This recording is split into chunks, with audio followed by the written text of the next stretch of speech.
thumbs up. No, that's thumbs down. You can do the thumbs up.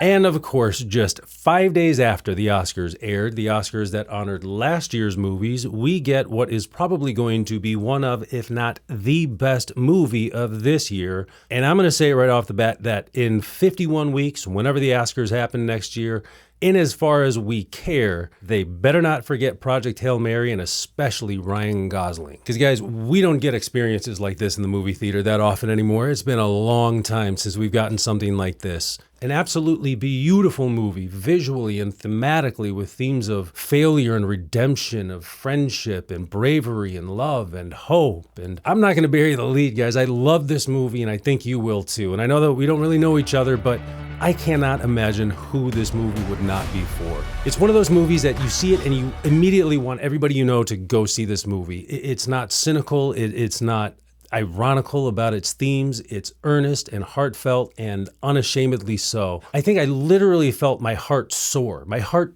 literally soared. Anyway, Project Hail Mary, what's it about? Project Hail Mary is about a science teacher named Ryland Grace who wakes up in the depths of space, having forgotten why he's there due to a medically induced coma. But he pieces together that the Earth is dying and he's been sent on a mission to save the planet.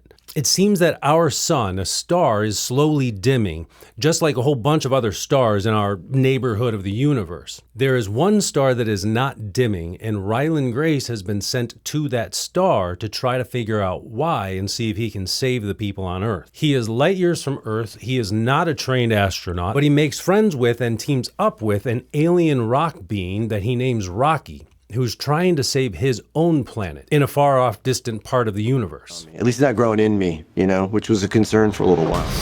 So at its basic premise, Project Hail Mary is a movie about, it's a disaster movie. It's a movie about humanity going to extreme lengths in order to save itself, which is a great story on its own.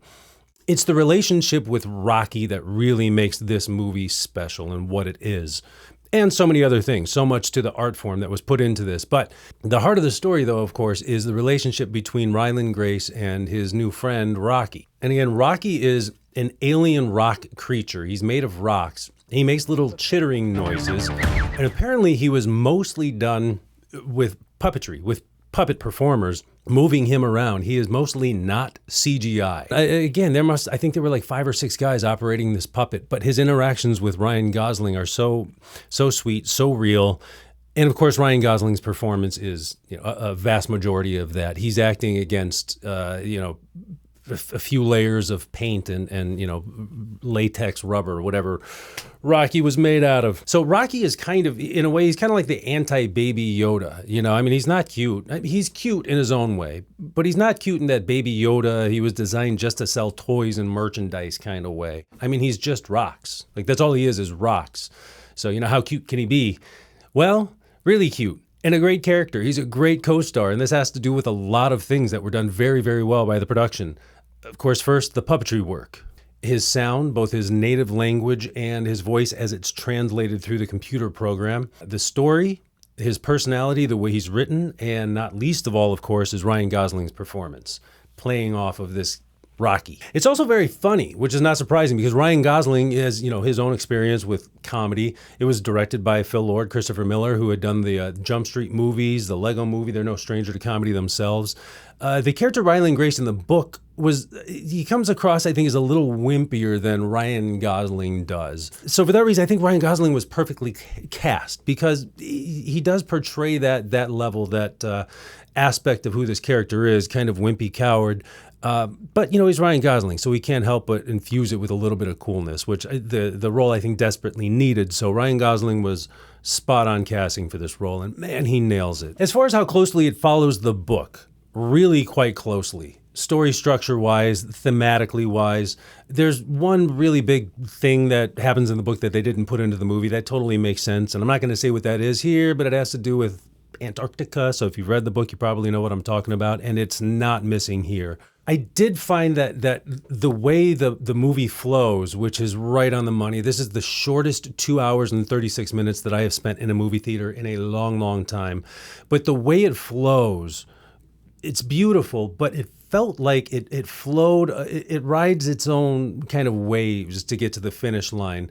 Some of the climactic stuff, those moments, where all hope is lost and you think, there's no way that our character is going to be able to get out of this. There wasn't as much emphasis put on some of those moments as there were on the others. But again, I'm not complaining because I really did enjoy the book. This movie was like watching the book come to life. It's beautiful and serene. It's uplifting and inspiring. There are moments of chaos, but it's never chaotic. And the soundtrack helps everything flow so smoothly. The trailers for this movie really did justice to the feel of the movie itself. So go see this movie. Do yourself a favor. Do somebody else a favor. Invite somebody to go see this movie with you. You will not regret it. Anyway, my name's Tyler. Thanks so much for watching. Leave a comment, like, subscribe. I'll see you in the next one.